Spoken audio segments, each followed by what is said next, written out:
옛날 어린이들은 호환, 마마, 전쟁 등이 가장 무서운 재앙이었으나 한편의 비디오, 사람의 미래를 바꾸어 놓을 수도 있습니다.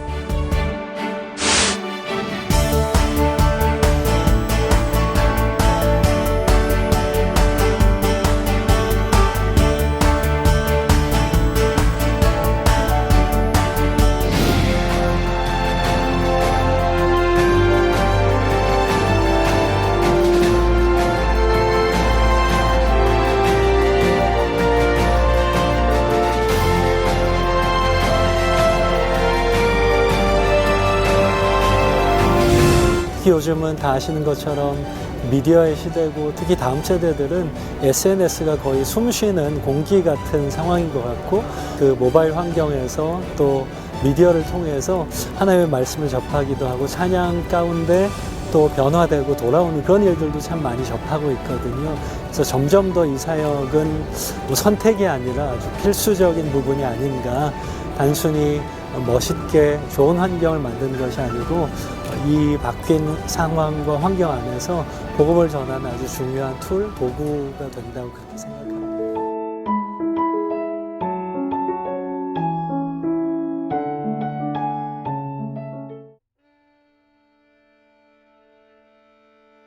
미디어의 역사의 시작은 구석기 시대의 벽화로부터 시작됩니다. 이어서 벽화는 석판, 파피루스, 스크롤 형태로 변하고 손으로 만든 필사한 책도 나오게 됩니다. 과거에는 기록 매체, 저장 매체, 그리고 소통 매체가 구별되었습니다. 이후에는 인쇄술로 인해서 복제가 가능해졌습니다. 그리고 19세기가 시작될 즈음 첫 통신수단인 모스부호가 발명됩니다. 이후에 카메라, 축음기가 잇따라 발명됨에 따라 이미지나 소리를 저장할 수 있게 됩니다. 1976년에는 벨이 전화기를 발명하죠. 이때부터 장거리 통신을 할 수 있게 되었고 19세기 말쯤에는 라디오가 발명되었습니다. 이제는 좀 익숙한 매체들이죠. 바로 매스미디어가 20세기에 꽃을 피웁니다. 영화, 신문, 라디오, 그리고 TV로 인해 대중매체라는 말이 처음 생겨나게 되고요. 이러한 매체들은 사회 속으로 파고들어 문화를 만들어내었습니다. 출시 당시 엄청난 인기를 끌었던 소니의 워크맨, 그리고 비디오 테이프의 등장으로 개인 미디어의 황금기가 찾아왔습니다. 그리고 냉전 당시 미국의 군사정보 관리 및 보안 기술 중 하나였던 인터넷은 20세기에 본격적으로 일반 대중들에게 보급이 되었습니다. 기술은 더욱 발전해 이메일과 PC통신, 그리고 블로그와 소셜미디어까지 발전하죠. 이후 실리콘밸리의 창고에서 시작된 수많은 스타트업들이 성장하면서 구글, 아마존, 페이스북, 넷플릭스와 같은 거대 공룡 기업들이 탄생하게 됩니다. 석기시대부터 4차 산업혁명을 앞둔 오늘날에 이르기까지의 미디어의 역사를 한번 살펴보았습니다. 여전히 사용하고 있는 미디어 매체도 있지만 역사 속으로 완전히 사라져버린 미디어 매체들도 있다는 것을 알 수 있습니다. 미디어의 역사를 큰 그림으로 보면 우리가 한 가지 사실을 발견할 수 있는데요. 이런 시대의 변화에 따라 미디어 매체들, 즉 소통의 방식이 변한다는 것을 확인할 수 있습니다.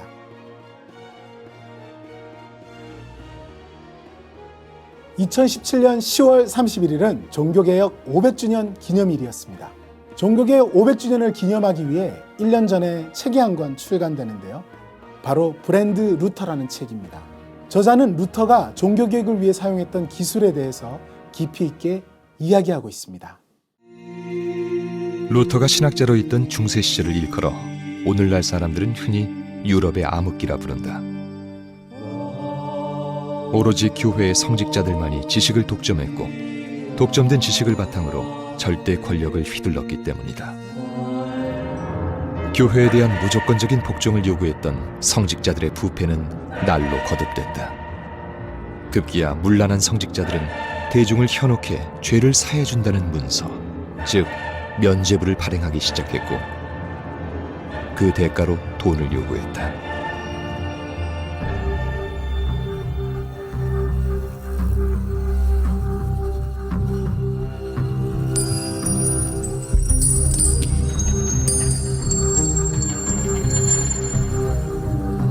그것은 종교적 양심을 봉해버린 신권의 몰락이었다.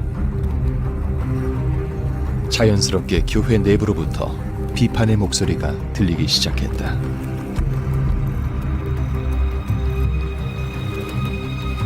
성직자로서 강한 책임감을 느꼈던 루터는 면죄부의 상업화에 강한 불만을 나타냈다. 이윽고 그는 부당함을 반박하기에 이른다.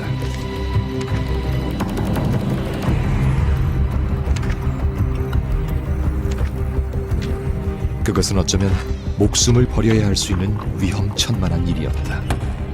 하지만 그는 당시만 해도 이 일이 얼마나 엄청난 파장을 불러올지 몰랐을 것이다.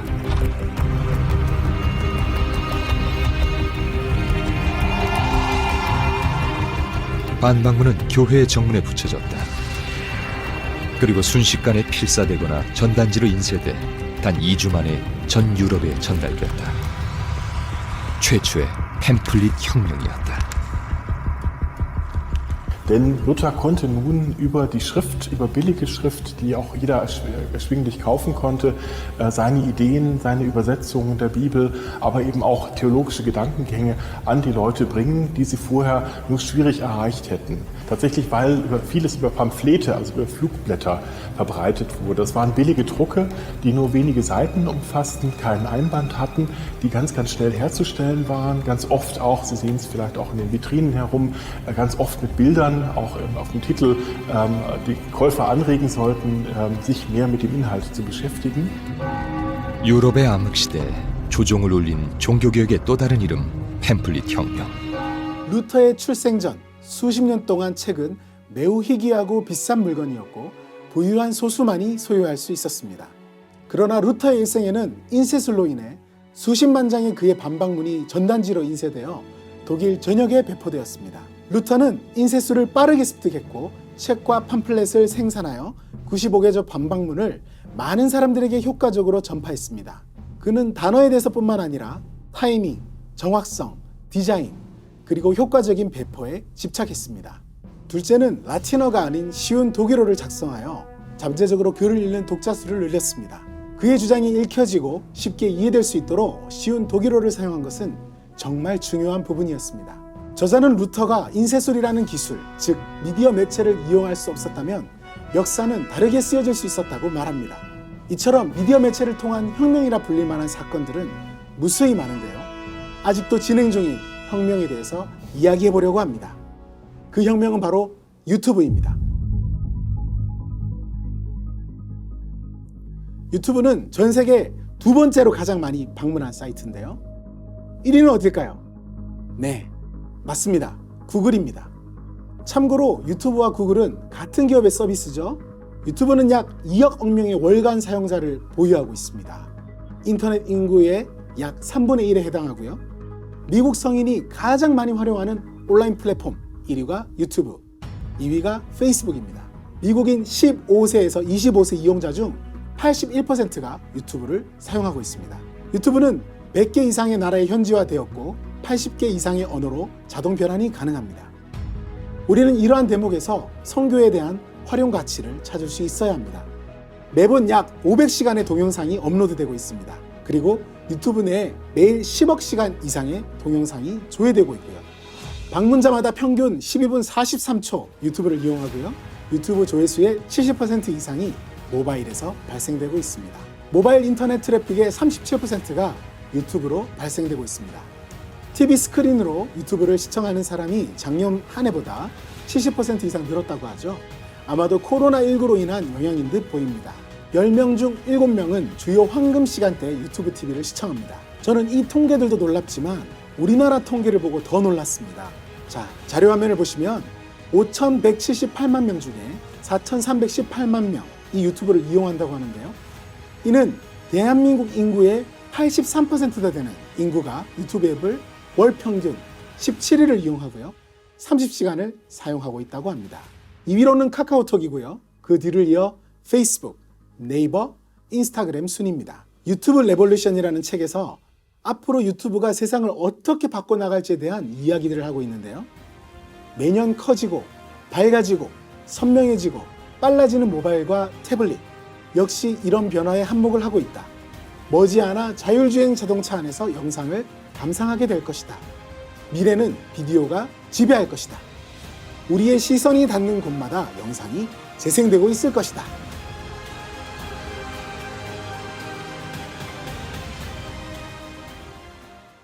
브릭스 앤 클릭스. 브릭스, 벽돌은 매장을 의미하고요. 클릭은 홈페이지나 앱을 의미합니다. 브릭스 앤 클릭스는 20세기 비즈니스 모델 중 하나입니다. 2007년 아이폰의 출시 이후 스마트폰이 대중화가 이루어지는 동안 지구상에 존재하는 거의 모든 기업들이 온라인 비즈니스 모델로 사업을 확장해 나갔습니다. 2011년에 혜성처럼 나타난 서비스가 있었습니다. 우리가 어떤 민족입니까? 배달의 민족이죠. 디자인 출신의 CEO가 회사를 이끌어서인지 기억에 남는 광고들이 많은 회사 중에 하나인데요. 치킨은 살이 찌지 않아요. 다만 내가 살이 찔 뿐이죠. 김봉진 대표는 인터뷰에서 이런 이야기를 했습니다. 배민이 하는 일은 모든 음식점들을 온라인으로 전환하는 것입니다. 배달의 민족은 모든 음식점을 전부 온라인화해서 고객들과 연결시키겠다는 비전을 가지고 있었습니다. 이 비전은 코로나19로 인해 거의 현실화되었습니다. 그 반대의 경우는 온라인으로만 사업을 운영하던 기업이 오프라인 매장을 열게 된 케이스입니다. 세계 최대 온라인 마켓인 아마존은 최근 몇 년간 꾸준히 오프라인 매장을 확대해 갔습니다. 2017년부터 꾸준히 지역의 매장들을 늘려가더니 이제는 미국 내 900개에 가까운 스토어를 구축했습니다. 이처럼 오늘날 기업들은 오프라인은 온라인으로 확장을 하고 온라인은 오프라인으로 시장을 확장하고 있습니다. 이는 시장을 확대하는 것을 넘어서서 온오프라인의 경계를 없애려고 하는 시도인데요. 국내에는 대표적으로 교보문고의 바로드림 서비스, 그리고 스타벅스의 사이렌 오더가 있죠. 이 모델들은 앱으로 주문을 하고 오프라인에서 제품을 받아볼 수 있는 대표적인 서비스입니다. 이렇게 온라인과 오프라인의 경계가 점차 사라지면서 소비자들은 원하는 시간, 원하는 방법으로 소비를 할 수 있게 되었습니다. 이러한 마케팅 전략을 옴니채널 마케팅이라고 합니다.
제가 이런 기업의 비즈니스 모델과 마케팅 전략을 이야기하는 이유는 우리의 라이프 스타일을 말해주고 있기 때문입니다. 우리가 먹고 사는 삶의 방식들, 소통하는 방식, 우리가 정보를 얻는 방식들이 거의 다 디지털화, 온라인화 되었기 때문입니다. 보시는 그림은 매슬로우의 5단계의 욕구 단계설입니다. 아마 한 번쯤 보셨을 텐데요. 인간의 욕구를 5단계로 나누고 욕구의 단계가 있다는 것을 말해줍니다. 즉, 생리적인 욕구가 해결되면 안전의 욕구를 원하게 되고, 안전의 욕구가 채워지면 사회적 욕구를 바라게 된다는 것이죠. 그런데 스마트폰 보급 이후 이 욕구가 7단계로 확장되었다고 합니다. 7단계 욕구설이 등장합니다. 마치 소변이 마려우면 발이 동동 굴러지듯이 휴대폰 배터리가 없거나 와이파이가 없으면 그와 같은 증상이 나타나는 것을 빗대어 만들어낸 유머이긴 합니다만 어느 정도 동의는 되시죠? 이를 잘 표현해준 영화가 있었습니다. 봉준호 감독의 기생충입니다.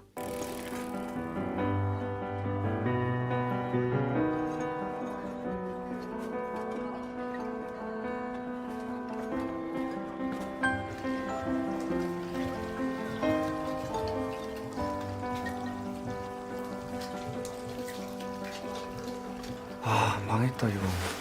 공짜 와이파이 못 쓴다 이제. 야 기정아, 어. 야 윗집 아줌마랑 IP 타임 암호를 거셨다 드디어. 아무. 이래서 국까지 놀러봤어? 안 돼. 반대 순서로도 해봐. 안 된다니까. 아이씨, 뭐야 그럼? 그 문자고 카톡이고 다 안 되는 거야? 그치. 기호야, 예 아버지. 와이파이 높게 들어야 돼, 높게. 구석구석 그 사선시키듯이 해야 돼. 잡힌다. 진짜? 잡혔어? 잡히지. 이거 커피나라 투지. 이 근처에 카페 새로 생긴 건가? 뭐야, 왜 나 안 잡히지? 일로 바싹 올라가 봐. 얘들아, 되는 거야? 돼. 반지하에 사는 이 가족은 암호가 없는 와이파이 신호를 잡기 위해 고군분투하는데요. 결국 화장실에서 와이파이 신호를 잡는 장면, 아마 다들 기억하실 겁니다. 인간이 배설물을 해결하는 장소인 화장실, 그리고 가장 진보된 통신 기술인 와이파이, 이 두 가지를 동시에 보여주고 있는 이 장면에서 생리적 욕구만큼 우리는 연결의 욕구가 기본 욕구로 자리 잡았다는 것을 말해줍니다. 세상에 발을 딛고 살아가는 실제적인 삶과 온라인에 연결되어 살아가는 삶, 모두가 중요해졌다는 것을 단편적으로 보여주는 장면인 것 같습니다.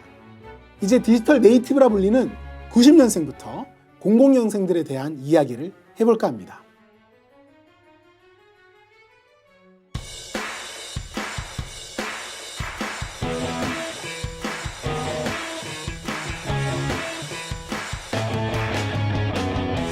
How you react to a video for this episode? I'm scared. Instead, you're reacting to this. Oh my god. These in like old libraries. Are these the ones that take floppy disks inside of them? The fact that the monitor is bigger than the actual computer itself, it says a lot. Okay, like the first computer ever made. The first video ever made would be the size of this room. Okay. For me though, this is like the first computer ever made. So go ahead and turn on the computer. Okay, it's been a while.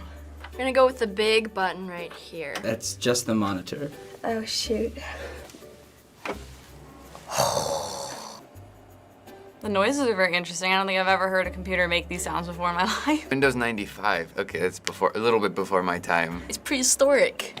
So let's go online through a 10-year-old browser and open it. We can get online? It says Internet Explorer cannot open the internet site. Oh gosh, I think I already broke it. Oh, do I have to set up the... Wait, is this dial-up? Well, the internet won't work because there's no Wi-Fi in Windows 95. What? Why is there Internet Explorer? That doesn't make any sense. Dial-up, plug that in. Well, you needed to connect a phone line to your modem to get on the internet. Wait, what is a modem? A modem is a device that sends data to or from your computer that gets you online. And back then, modems had to use phone lines to make that possible. So you would have to use your phone to go on internet? Oh, and isn't that like really loud, like thing? It's scary to think that Wi-Fi is like so vital to us now. If you go somewhere and don't have Wi-Fi, like that's the worst thing that could ever happen to you. Install Windows 95, it took 13 floppy disks one by one. Whoa, that's intense. Holy shit, that takes time. I remember what a floppy disk is. That's that square thing, right? And those would take hours to install. I'm sorry, this is just really blowing my mind. Is that the way it is to install things now? No, usually you just connect to Wi-Fi and then like download it. Like if I have to update my computer, do a little refresh thing, or like get my security, as sad as it sounds, if it takes more than 5 minutes, I get pretty frustrated. Technology that you've grown up with and use today, do you ever think when you're on a computer or on your phone of just how far things have come and what it used to be like? Of course, doesn't everybody? Doesn't everybody take a moment and just think like, damn, this is so easy? It's just crazy to think like my cell phone is like more powerful than this. A lot of older people will watch this video and say, oh, look at this. These people who don't know what Windows 95 is, and they're just too into technology nowadays, and they're too spoiled. Well, I'm sorry, okay? It's not my fault. I was born after this. You probably had this reaction about older computers when this came out. So finally, go ahead and shut down the computer. Shut down. Is it gonna do the sounds? It's now safe to turn off your computer, so I have to physically turn it off? It is now safe to turn off your computer. It's now safe to turn off. That actually scares me a little. Why does it have to tell me it's safe to turn it off? Like it wasn't safe before? Something would happen if I tried to do it without that step? It would blow up? Winning! 영상 마지막에 나온 학생이 이런 이야기를 합니다. 유감이지만 제가 나중에 태어난 걸 어쩌겠어요. 저자 이몽택 씨는 CJ그룹에서 신입사원 교육과 마케팅 업무를 한 80년대생인데 당시 90년대생 신입사원과 소비자들을 마주했던 경험을 바탕으로 다음 브런치에 연재를 한 것을 엮어 책으로 출간했습니다. 우리 사회처럼 짧은 시간에 급격한 변화를 겪은 곳에서는 세대 간의 갈등의 골은 더욱 깊어질 수 있다. 각 세대가 서로의 차이를 인정할 여유가 없었기 때문이다. 기성세대가 젊은 세대의 창조적 가치를 적극적으로 받아들이는 포용력 있고 열린 자세로 그들과 적극적으로 만날 때에만 젊은 세대에 대한 모든 편향된 평가와 논의들이 사라질 것이다. 이와 함께 젊은 세대의 문제는 더 이상 그들의 문제가 아닌 하나의 사회적 현실이라는 인식을 갖는 것이 중요하다. 세대로는 그렇게 시대 간의 포용력 있는 공감대를 만드는 데 쓰여야 한다. 너희는 참는 법을 배워야 해 라고 말하는 것이 아니라 참을 수 있는 환경을 조성하고 적응을 도와주는 것이 90년대생을 맞이하는 조직의 새로운 리더십이 될 것이다. 기업의 상황은 그나마 괜찮습니다. 한 세대가 가면 또 다른 세대가 단계적으로 포용해주고 이해하고 적응하면 되니까요. 하지만 교회는 어떻습니까? 요람에서 무덤까지 우리 모든 세대가 함께 있는 공동체이기 때문에 그 어느 곳보다 세대 간의 간극을 줄이려는 노력이 필요한 곳이라는 생각이 듭니다. 2016년에 분당 만나교회에서 제1회 국제 기독교 방송 미디어 컨퍼런스가 있었는데요. 기자회견장에서 저는 필국 박사님에게 한국 교회 리더십들에게 다음 세대 사역을 위한 권면의 말씀을 부탁드렸습니다. If we're going to impact the next generation of Korea, we need to listen to the next generation of Korea. I would urge pastors, the young people in your church understand social media, they understand the music that people listen to, and they understand the media they're watching. I think the key for us is to be much more humble and realize that the younger generation is the key for the church making an impact in this country and in the United States. Rather than having people not listen to us, we shouldn't get angry, we shouldn't be bitter, just understand that we have to earn the privilege of speaking into this culture. And if we could do that, we would see a dramatic change. 우리한테 전혀 관심이 없고 귀 기울이지 않는 사람들에게 분노하고 쓴마음을 가지기보다 이 시대에는 먼저 그들을 이해하려 노력해야 합니다.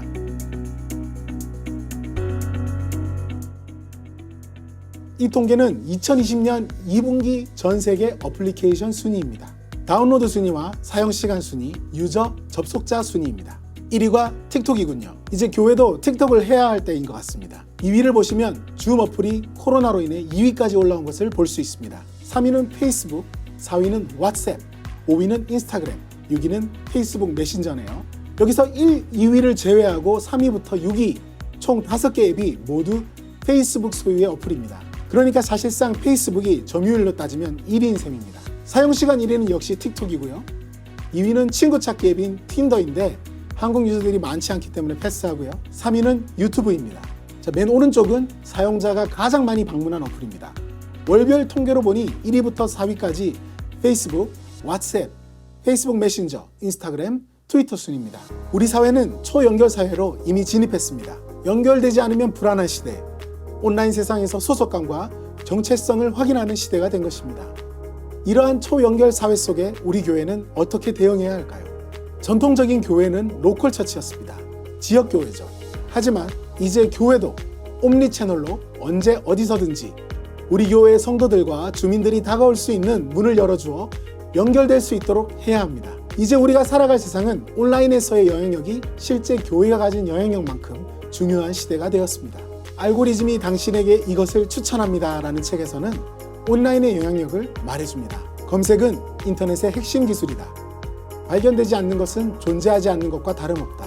더 정확히 말하면 구글 검색 결과의 첫 페이지에 뜨지 않는 것은 존재하지 않는 것과 마찬가지다. 왜냐하면 90% 이상의 사용자는 둘째 페이지를 보는 일이 전혀 없으니까 말이다. 교회 사역은 교회 건물 중심으로 사역이 시작됩니다. 그리고 미디어 사역을 통해 매체에 담아내는 사역으로 확장하고, 그리고 온라인 사역으로 미디어 컨텐츠들을 온라인으로 가져가는 사역으로 확장됩니다. 굳이 미디어 사역과 온라인 사역을 구분한 것은 코로나19 이후에 미디어 사역과 온라인 사역의 구분이 생겨났기 때문입니다. 한국기독교사회문제연구원 2020년 7월 자료인데요. 코로나19 이후 교회가 강화해야 할 사항 설문조사에서 압도적으로 1위를 한 분야가 바로 온라인 시스템 구축, 온라인 콘텐츠 개발이었습니다. 이미 많은 교회들이 온라인 사역에 사활을 걸고 사역을 온라인으로 전환하고 있는데요. 저희 교회도 코로나19 이후 세미나, 컨퍼런스, 성경 통학교, 드라이브스루 신방, 가정예배 교육, 교사 강습회 모두 온라인 사역으로 전환하거나 신설하였습니다. 그 사역 중 하나를 소개해 드리고자 합니다. 바로 먹방과 교육 영상을 전복한 컨텐츠인데요. 교회에서 무슨 먹방 컨텐츠냐고요? 사실 저도 처음에 그렇게 생각했습니다. 코로나 전에는 저희 교회가 수요일마다 전도팀이 각 지역으로 흩어져 전도 부스를 설치하고 파전과 커피를 드렸습니다. 인기가 꽤 좋았는데요. 그렇게 접촉점을 만들어서 교회 소개도 하고 복음도 전했습니다. 저는 먹방 콘텐츠가 이와 같다는 생각이 들었습니다. 사람과 사람 사이를 이어주는 가장 강력한 동기부여가 되는 것 중 하나가 음식이라는 것을 부인할 수 없었기 때문입니다.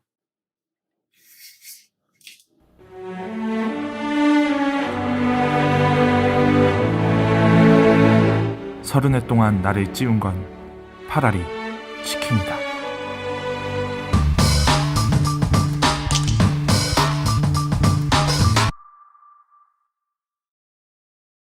자, 영과 육이 모두 배고픈 우리 청소년부 친구들 반갑습니다.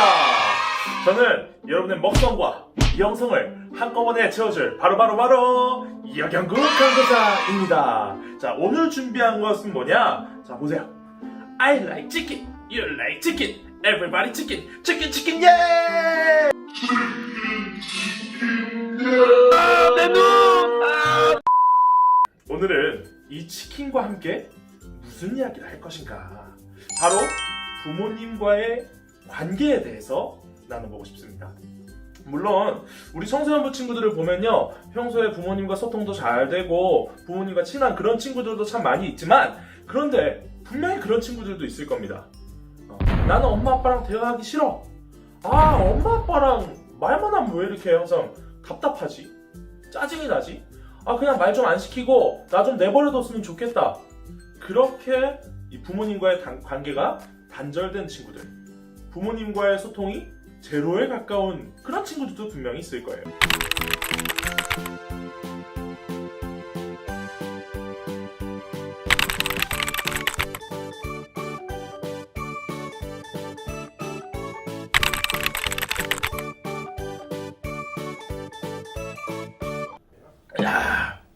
네, 여러분 다 먹었습니다. 자, 그럼 여러분 마지막으로 정리해볼까요?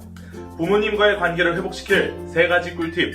첫째, 가는 말이 고와야 오는 말이 곱다. 둘째, 과장하지 말고 숨기지도 마라. 마지막으로 셋째, 시간을 두고 천천히 회복하라. 여러분, 부모님과의 관계는 정말 너무나도 중요합니다. 이 3가지를 잘 기억해서 실천해보시고, 우리 집은 왜 이렇게 분위기가 안 좋을까? 왜 우리 부모님이 항상 나한테 잔소리만 하실까? 그렇게 불평만 하고 있는 게 아니라 그런 안 좋은 분위기를 여러분이 주도적으로 스스로 바꾸어 볼 수 있는 그런 우리 모든 중고등부 친구들이 되기를 축복합니다. 그럼 안녕! 짧게 편집을 해서 보여드렸는데요.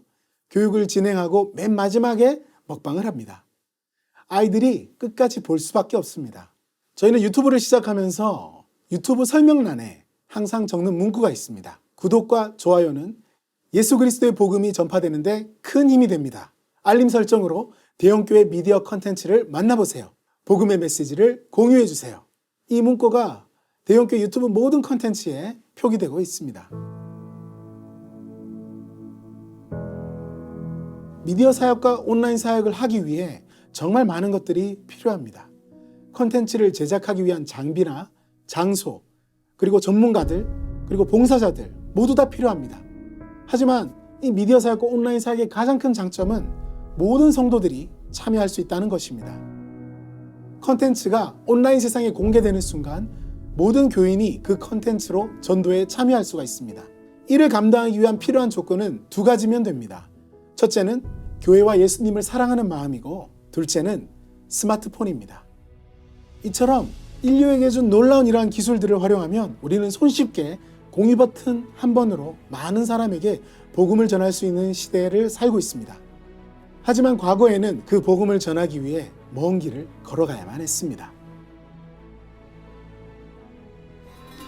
Paul, Barnabas, and John Mark could not have fully known just how imposing the rest of their journey and mission would be.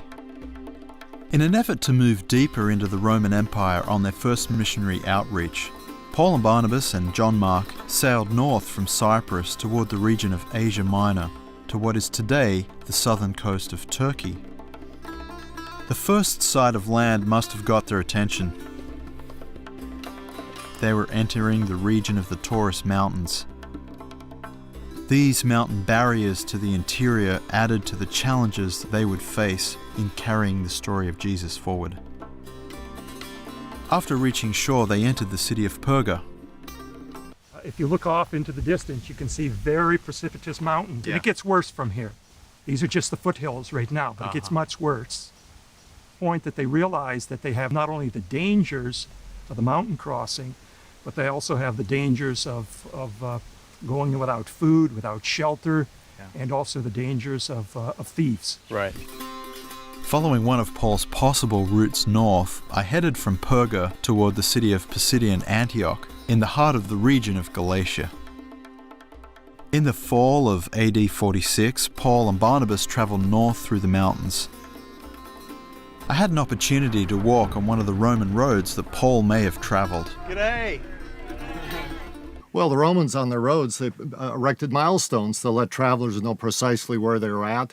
Yeah. Paul and Barnabas coming through this pass would have seen this Augustan milestone, dates from 6 BC. And very faintly on the bottom, you can see in Roman numerals the mileage 139 Roman miles from this point to Pisidian Antioch. Right. So Paul and Barnabas would have known precisely how far they had to go from here. Well, when you read a book of Acts, Luke says they went from here to there, but when you actually get out on a Roman road like this, and you can see the type of scenery, the landscape, it really brings it to life, the type of experience they had in traveling from city to city during their journeys. 크리스천 히스토리 폴 앤 히스 타임즈라는 책에는 로마의 도로와 바울의 전도 여행을 상세히 설명하고 있습니다. 당시 로마인들은 군사 목적으로 제국 전역에 8만 5천 킬로미터가 넘는 도로망을 건설했습니다.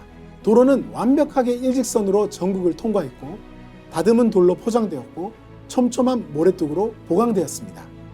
고르지 못한 곳은 메워지고 교차하는 모든 급류나 계곡이 모두 연결되었으며 양쪽의 높이가 같아 모든 곳에서 고르고 아름다운 모습을 보여주었습니다. 또 책에는 황제의 편지는 쓰여지자마자 마치 날개 달린 전령이 나르는 것처럼 신속하고 안전하게 목적지에 배달된다. 사도 바울을 중심으로 기독교의 교리도 이 도로를 통해 효과적으로 지중해 지역에 전파될 수 있었다. 빌리 그레엄 목사님은 라디오와 TV 그리고 위성방송 기술을 활용해 수십만 명의 영혼들에게 복음을 전한 전도자였습니다. Now some people have said, why don't you make your messages more intellectual? Some of the ministers said, why don't you talk more to ministers?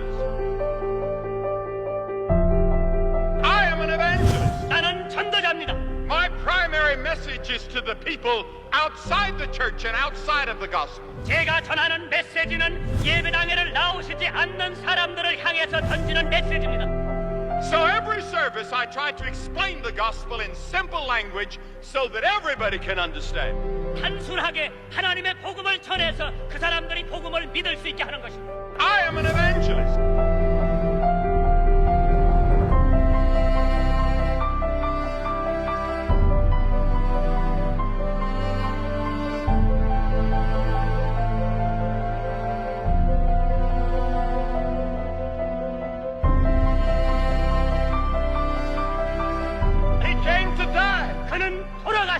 Because on the cross he took your sins, your death, your judgment, your hell. And he loves you so much that if you had been the only person in the world, he would have died for you.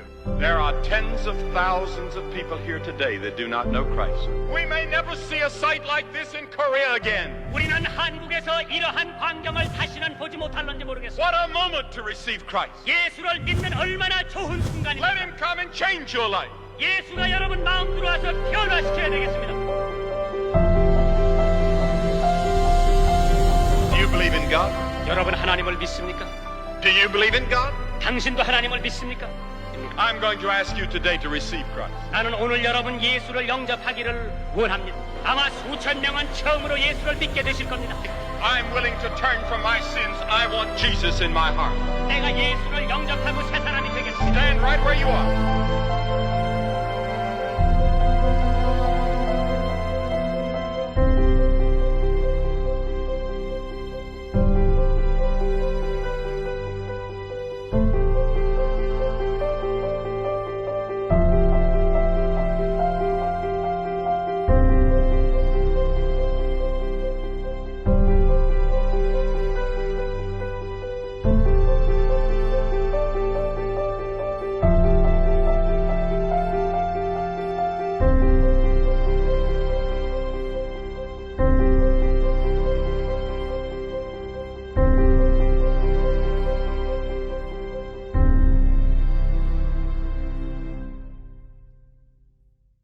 빌리 그레이엄 목사님은 이러한 최신 기술들을 이용하는 것에 대해 이렇게 말했습니다. 교회는 기술을 활용해 혼돈과 공허함, 절망 가운데 있는 이들에게 그리스도가 희망임을 말해야 한다. 그리고 그는 1998년 테드 강연에 초대받게 되었습니다. 이 강연에서 빌리 그레이엄 목사님은 인류 문명 기술이 아무리 발달하더라도 죄의 문제, 고난의 문제, 죽음의 문제가 해결되지 못한다. 성능이 좋은 스피커, 최신 조명 기술, 화려한 영상 기술 그 자체로는 사람을 변화시킬 수가 없다. 하지만 오늘날의 기술과 문화 그리고 상호 연결된 네트워크의 힘을 이용하면 어느 때보다도 더 많은 삶을 변화시킬 수 있는 힘을 가지고 있다라고 말했습니다. 저는 우리 모두가 빌리 그레이엄 목사님의 이 말에 귀를 기울여야 한다고 생각합니다. 기술이 사람과 하나님과의 화해를 목표로 사용될 때 그 목적이 발견된다. 유일한 해답은 기술을 넘어서서 그리스도를 보는 것이다. 팬데믹 다음 세상을 위한 레슨의 저자는 이렇게 이야기합니다. 2018년에 이르러 우리는 마침내 이렇게 말할 수 있었다. 세계의 대부분이 서로 연결되었다. 그런데 신종 코로나 바이러스가 이 무대에 등장해 디지털 미래로의 진입을 가로막는 마지막 한 가지 장애물을 제거해버렸다. 그건 바로 인간의 태도이다. 마이크로소프트가 최근에 이런 말을 했습니다. 코로나19로 인해 재택근무를 해야 하는 상황 때문에 사람들이 직장에서 집으로 간 줄 알았는데 실상은 집으로 간 게 아니었다고요. 그들은 어디로 갔을까요? 바로 클라우드로 간 것입니다. 바로 온라인으로요. 혹자는 백신이 개발되고 코로나 사태가 종식되면 이 모든 상황은 이전처럼 돌아갈 것이라고 말합니다. 하지만 그 누구도 확신하지 못합니다. 많은 전문가들은 전 세계의 동향이 언택트와 온택트의 경계가 무너져 통합되는 세상이 올 것이라고 말하고 있습니다. 그 이유는 코로나19가 우리가 검증하지 못한 이 온라인 기술을 검증해 주었기 때문이라고 합니다. 이제 강의를 마무리하려고 합니다. 제국의 통치를 위해 만들어진 도로를 사용해 복음을 전했던 사도 바울, 인쇄술과 마케팅 기술을 활용해 종교개혁을 이끈 마틴 루터, 라디오, TV, 인공위성 방송으로 전 세계에게 복음을 전했던 빌리 그레이엄 목사님. 그들이 사용했던 모든 기술은 양날의 검과 같았습니다. 하지만 빌리 그레이엄 목사님의 말씀처럼 우리가 이러한 기술을 넘어서서 그리스도를 보게 될 때 이 기술의 진짜 목적, 바로 하나님과 사람을 화해시키는 도구임을 알게 될 것입니다. 이 시대의 미디어는 소통 방식이자 언어 그 자체입니다. 대형교회가 한국교회 역사에 남긴 발자취들은 많은 교회들과 지역사회의 기감이 되어 왔습니다. 저는 올해가 포스트 코로나 시대를 준비해야 하는 결정적인 시점이라고 생각합니다. 모든 미디어의 역사 속에 사용되었던 기술들은 교회와 복음과 함께 했습니다. 이 도구인 미디어를 활용해 온라인이라는 선교지에 하나님 나라를 확장하고 화해의 도구로 사용하게 되는 우리 대형교회가 되길 소망합니다. 마지막으로 저희 교회 미디어 사역 사명문을 가지고 이 강의를 마무리하도록 하겠습니다. 우리는 기술, 예술적 은사를 목회 현장과 선교 현장에 접목시켜 예수 그리스도의 복음이 전 세대에게 효과적으로 전달되도록 한다. 로마서 10장 14절 15절 말씀입니다. 그런즉 그들이 믿지 아니하는 일을 어찌 부르리요 듣지도 못한 일을 어찌 믿으리요 전파하는 자가 없이 어찌 들으리요? 보내심을 받지 아니하였으면 어찌 전파하리요? 기록된 바 아름답도다. 좋은 소식을 전하는 자들의 발이여함과 같으니라. 긴 시간 함께해 주셔서 감사드립니다. 저의 강의는 여기까지입니다.